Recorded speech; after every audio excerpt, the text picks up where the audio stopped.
Dear friends, welcome to education haven. मैं assistant professor Anand Prakash आपके अपने यूट्यूब चैनल शिक्षा सौर में आपका स्वागत करता हूं। विद्यार्थीगण, आज का मोटिवेशन है बिना शिक्षा ग्रहण किए आप सफलता नहीं पा सकते, क्योंकि सफलता का रास्ता शिक्षा से होकर ही गुजरता है। जी हां, कोई भी सेक्टर हो, कोई भी क्षेत्र हो, ऐसा नहीं है कि वहां शिक्षा की जरूरत नहीं है, चाहे बिजनेस ही क्यों ना हो, क्योंकि बिजनेस के लिए भी आपको शिक्षा की जरूर पड़ेगा, क्योंकि शिक्षा एक ऐसा साधन है, ऐसा शस्त्र है जो कोई आपसे छीन नहीं सकता है, वो आपका अपना होता है ना।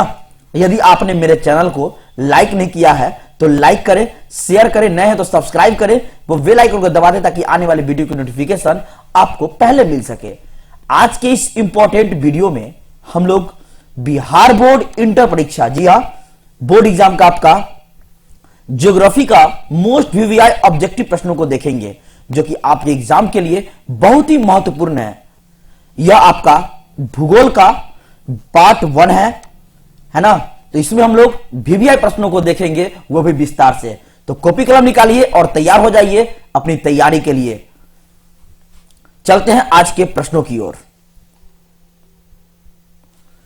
क्वेश्चन नंबर 1, मुंबई में पहला आधुनिक सूती वस्त्र कारखाना स्थापित किया गया। ठीक है, क्योंकि मुंबई एक पतन है, बिल्कुल सही है। मुंबई एक वित्तीय केंद्र है, बिल्कुल, पैसा का बाजार भी है मुंबई, यह भी सही है। यह कपास उत्पादक क्षेत्र के निकट है, बिल्कुल सही है, यानी कि आपका राइट आंसर हो जाएगा। इनमें से सभी आपका राइट आंसर हो जाएगा। चलते हैं नेक्स्ट प्रश्नों की ओर। क्वेश्चन नंबर 2, प्रादेशिक नियोजन का विशिष्ट लक्षण है। क्या है प्रादेशिक नियोजन का विशिष्ट लक्षण? तो वह है आपका आर्थिक व्यवस्था में विभिन्न सेक्टरों का विकास। जी हां, आर्थिक व्यवस्था में विभिन्न सेक्टरों का विकास आपका राइट आंसर हो जाएगा। नेक्स्ट प्रश्न, क्वेश्चन नंबर 3, भारतीय रेल प्रणाली को कितने मंडलों में विभाजित किया गया है? बताइए, 12, 9, 20 या फिर इनमें से कोई नहीं? तो आपका राइट आंसर क्या हो जाएगा? इनमें से कोई नहीं। जी हां, तो आप याद रखेंगे, आपका जो ऑप्शन होगा पीछे का वो होगा 17। कितना मंडल है? 17 मंडलों में विभाजित किया गया। यह जो 17वां था वह कौन था? वह था आपका मेट्रो रेल। याद रखेंगे, 17वां आपका मेट्रो रेल था। उसके बाद आपका जो है 27 जुलाई 2019 को, 27 जुलाई 2019 को जो है 18वां भी आ गया। ध्यान रखेंगे, यह आपका 2019 का है, 18वां आ गया। यह 18वां किसको जोड़ा गया? तो यह जो है बनाया गया विशाखापट्टनम। याद रखेंगे, विशाखापट्टनम को आपको 18वां मंडल जो है किया गया, विशाखापट्टनम। तो आप ऑप्शन देख के सही से आंसर लगाएंगे। मैंने आपको बताया भारतीय रेल प्रणाली को कितने मंडलों में विभाजित किया गया है, तो वह है आपका 17, जो कि मेट्रो रेल था। लेकिन 27 जुलाई 2019 को जो है जोड़ा गया आपको 18वां, और वह है आपका विशाखापट्टनम। यदि लेटेस्ट आएगा तो आपका आंसर ये हो जाएगा। तो आप जैसा ऑप्शन देखेंगे वैसा लगाइएगा। और यह जो है आपका वह है दक्षिण तटीय रेलवे, यह भी ध्यान रखेंगे। यह जो आपका 18वां बना विशाखापट्टनम, इसको कहते हैं दक्षिण तटीय रेलवे। चलते हैं नेक्स्ट प्रश्नों की ओर। क्वेश्चन नंबर 4, भारत में वायु परिवहन सेवा की शुरुआत कब हुई? तो बताइए आंसर क्या होगा आपका? 1911 आपका राइट आंसर हो जाएगा। तो आपका यह 1911 में वायु परिवहन सेवा शुरू हुई। कहां से कहां तक हुई थी? तो याद रखेंगे, इलाहाबाद से नैनी। कहां से? इलाहाबाद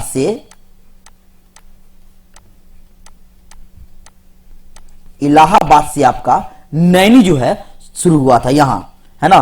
फिर ये क्या हुआ था? इसमें जो है वायुयान से जो है डाक ले जाया गया था। चलते हैं अगले प्रश्नों की ओर। क्वेश्चन नंबर 5, पूर्व पश्चिम गलियारा जोड़ता है? किसे जोड़ता है? तो सिलचर से पोरबंदर। जी हां, सिलचर को पोरबंदर से जोड़ता है। पूर्व पश्चिम गलियारा जो है वह सिलचर को पोरबंदर से जोड़ता है। तो आपके मन में होगा यह सिलचर कहां है?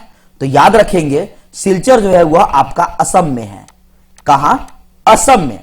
पोरबंदर कहां है? यह आपका गुजरात में है। कहां है? गुजरात में है। तो यह भी तो आपका ऑप्शन दे सकता है कि असम को गुजरात से जोड़ता है। तो ध्यान रखेंगे। एक इससे और प्रश्न निकलता है, यह जो आपका सिलचर को पोरबंदर से जोड़ता है इसकी कुल लंबाई कितनी है? तो याद रखेंगे आप 3300 किलोमीटर। कितना? 3300 किलोमीटर आपका राइट आंसर है, यानी कि इसकी लंबाई है। तो इतने प्रश्न आपका इससे निकलता था। चलते हैं अगले प्रश्नों की ओर। क्वेश्चन नंबर 6, निम्नलिखित में से कौन स्थलाबद्ध पोताश्रय है? तो आपका राइट आंसर हो जाएगा विशाखापट्टनम। क्या हो जाएगा? विशाखापट्टनम आपका राइट आंसर हो जाएगा। नेक्स्ट क्वेश्चन नंबर 7, तूतीकोरिन पत्तन स्थित है? तो तूतीकोरिन पत्तन जो है कहां स्थित है बताइए? तो आपका आंसर हो जाएगा तमिलनाडु में। कहां है? तमिलनाडु में है।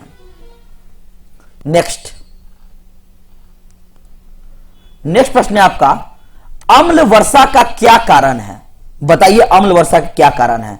तो वह है आपका वायु प्रदूषण। आपका राइट आंसर हो जाएगा वायु प्रदूषण।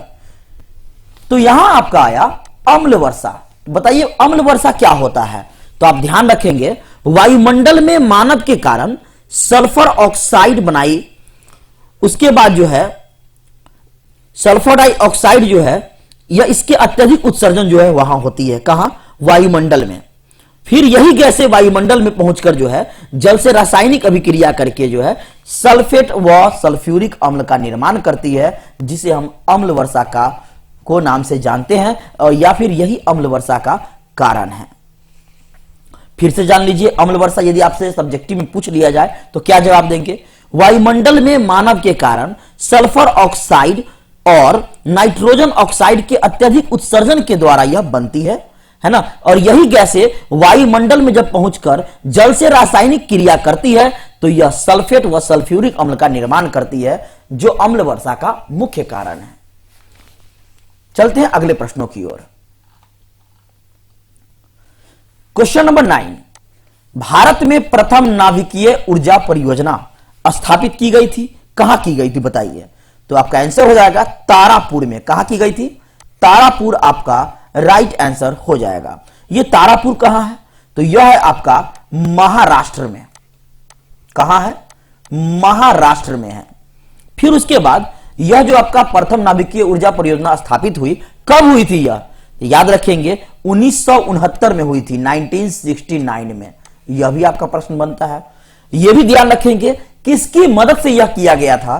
तो यूएसए की मदद से जो है यह किया गया था। मैंने आपको बताया भारत में प्रथम नाभिकीय ऊर्जा परियोजना जो है वह कहां है? तारापुर में स्थापित हुआ था। तारापुर कहां? महाराष्ट्र में है।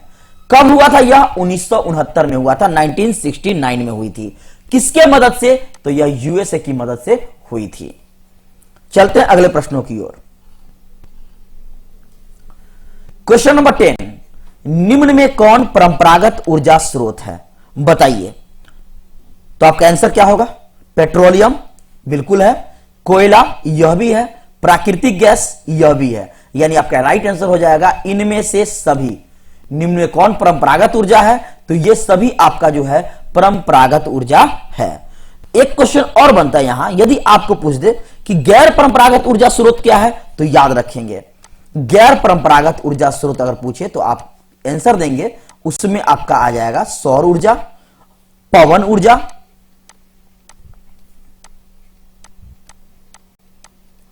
फिर क्या आ जाएगा? भूतापीय ऊर्जा,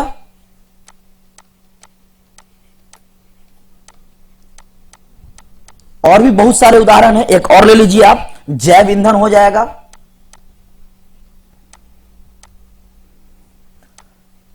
और यह जो प्रश्न है आपका, यह इस साल का आपका 2022 का VVI सब्जेक्टिव प्रश्नों में से एक है ना? परंपरागत ऊर्जा और अपरंपरागत ऊर्जा, जिसे हम नवीकरण और अनवीकरण भी कहते हैं। तो परंपरागत ऊर्जा में क्या आएगा? जिसको बनाने में लाखों साल लग जाते हैं या फिर जिसे बनाना असंभव हो, है ना, जो खत्म हो जाए, जिसका उपयोग दोबारा न हो सके, जैसे पेट्रोल, कोयला, प्राकृतिक गैस।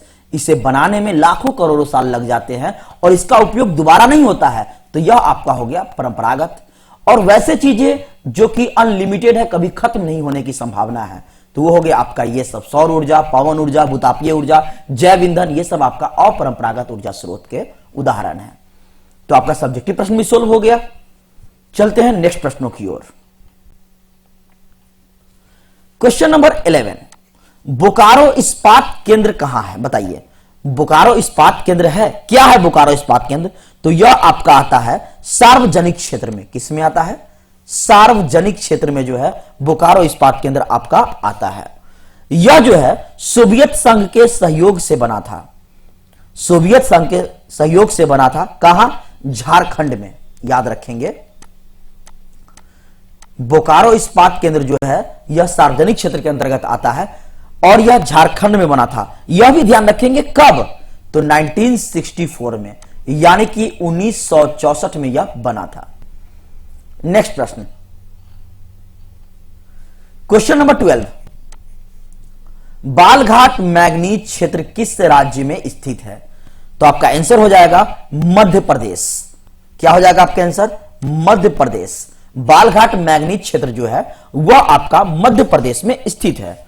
यह भी याद रखेंगे, यहां आपका दिया है मैंगनीज, एक और चीज के लिए वह फेमस है और वह है आपका तांबा। यदि आपसे यह सेकेंड ऑप्शन यह भी दिया जाए कि बालघाट क्या तांबा के लिए प्रसिद्ध है, तो बिल्कुल मैंगनीज और तांबा के लिए यह प्रसिद्ध है। कौन? बालघाट, यानी कि मध्य प्रदेश में है हुआ। नेक्स्ट क्वेश्चन नंबर 13, निम्नलिखित में कौन औद्योगिक नगर है? बताइए। जमशेदपुर, आप जानते हैं झारखंड ही है ना। जमशेदपुर आपका राइट आंसर हो जाएगा। नेक्स्ट क्वेश्चन नंबर 14, निम्नलिखित में कौन सांस्कृतिक नगर है? तो याद रखेंगे मक्का आपका राइट आंसर हो जाएगा। बहुत ही महत्वपूर्ण प्रश्न है यह। निम्नलिखित में कौन सांस्कृतिक नगर है? तो आपका इसमें है मक्का। अब मक्का के बारे में थोड़ा जानिए। मक्का जो है यह इस्लामी नगर है, बिल्कुल। मक्का जो है यह इस्लामी नगर है। क्या है? इस्लामी नगर है यह कहां है? तो सऊदी अरब में है। कहां है? सऊदी अरब में है, जहां प्रतिवर्ष 40,000 हज यात्री मक्का आते हैं। कितना? 40,000 हज यात्री जो है यहां आते हैं दर्शन के लिए, इसलिए यह सांस्कृतिक नगर आपका क्या? मक्का। चलते हैं अगले प्रश्नों की ओर। नेक्स्ट प्रश्न आपका क्वेश्चन नंबर 15, निम्नलिखित आर्थिक क्रियाओं में कौन ग्रामीण अधिवासों से संबंधित है? बताइए आपका आंसर क्या होगा? तो आपका आंसर हो जाएगा प्राथमिक। क्या हो जाएगा? प्राथमिक। सिंपल सा प्रश्न है आपका, थोड़ा सा दिमाग लगाइए, आंसर आपके हाथ में है। ग्रामीण अधिवास, ग्रामीण में ज्यादा क्या होता है? तो ग्रामीण में होता है आपका कृषि, यानी खेती बाड़ी, पशुपालन होती है, और ये सब कहां होता है? ग्रामीण में। और आपको मालूम है कि खेती करना, पशुपालन, ये सब आपका प्राथमिक क्षेत्र के अंतर्गत आते हैं। चलते हैं अगले प्रश्नों की ओर। क्वेश्चन नंबर 16, पर्वतीय प्रदेशों में किस प्रतिरूप का अधिवास पाया जाता है? तो आपका राइट आंसर क्या हो जाएगा? सीढ़ी नुमा। पर्वतीय प्रदेशों में जो है सीढ़ी नुमा जो है प्रतिरूप का अधिवास पाया जाता है। क्यों? क्योंकि यह पहाड़ी प्रदेशों को जो है ढलवा भूमि पर कृषि के उद्देश्य से विकसित क्षेत्र को हम कहते हैं आपका सीढ़ी नुमा जगह, पर्वतीय प्रदेश, है ना। यानी कि ढलवा भूमि यहां ज्यादा होता है, इसलिए कृषि के उद्देश्य से सीढ़ी नुमा जो है तैयार किया जाता है। नेक्स्ट प्रश्न, क्वेश्चन नंबर 17, विश्व व्यापार संगठन का मुख्यालय कहां है? बताइए। तो आपका आंसर हो जाएगा जेनेवा। कहां है? जेनेवा आपका राइट आंसर हो जाएगा। यह जेनेवा जो है 1995 में, ध्यान रखेंगे, 1995 में जो है गैट के जगह पर आया था। किसके जगह पर? गैट के जगह पे आया था। तो मैं आपको एक वर्क दे रहा हूं, यह गैट का फुल फॉर्म क्या होता है? यह आसान सा प्रश्न आप हमें कमेंट बॉक्स में बताएं, है ना। यदि आपको नहीं आता है तो मैं आपको जरूर बताऊंगा, लेकिन पहले आपको बताना है गेट का फुल फॉर्म क्या होता है। तो ध्यान रखेंगे, विश्व व्यापार संगठन का मुख्यालय जिनेवा में है और यह गेट की जगह 1995 में आया। जुलाई 2016 तक, जी हां 2016 तक जो है इसके टोटल सदस्य 164 था। यह भी आप ध्यान रखेंगे। आपका एक प्रश्न बनता है कि टोटल कितने सदस्य हैं, तो 164। अगर पूछ दिया जाए 164वां कौन था, तो ध्यान रखेंगे आपका अफगानिस्तान था। इसमें जो 164वां देश शामिल हुआ वह आपका अफगानिस्तान था। चलते हैं अगले प्रश्नों की ओर। नेक्स्ट प्रश्न है आपका क्वेश्चन नंबर 18। निम्नलिखित में से कौन चतुर्थ सेक्टर क्रियाकलापों से संबंधित है, तो वह है आपका विश्वविद्यालय अध्ययन। आपका राइट आंसर हो जाएगा। नई नई टेक्नोलॉजी, है ना, सूचना का संग्रहण, यह सब आपका आता है चतुर्थ सेक्टर में।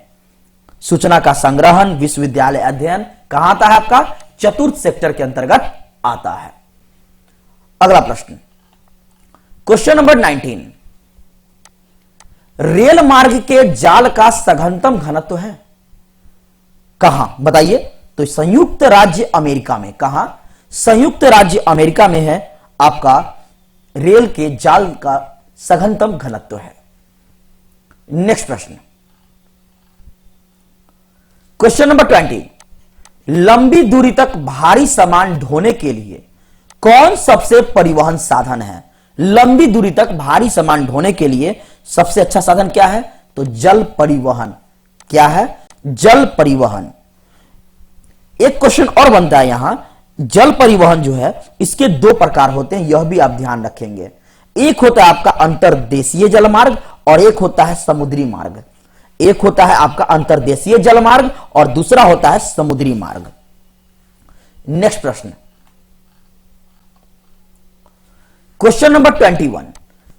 बिग इंच पाइपलाइन परिवाहित करता है किसे, तो आपका आंसर हो जाएगा तरल पेट्रोलियम गैस, यानी कि LPG, liquid petroleum gas. Next प्रश्न, भारत एक सदस्य है। भारत इनमें से किसका सदस्य बताइए, तो ध्यान रखेंगे आसियान का सदस्य है। किसका, आसियान का सदस्य है। यह आसियान का राजधानी कहां है, यह भी ध्यान रखेंगे। यह है आपका इंडोनेशिया की राजधानी जकार्ता में। आसियान का राजधानी कहां है, जकार्ता। आसियान यानी कि ASEAN। अब बताइए इसका फुल फॉर्म क्या होता है, तो मैं बता दूं आपको।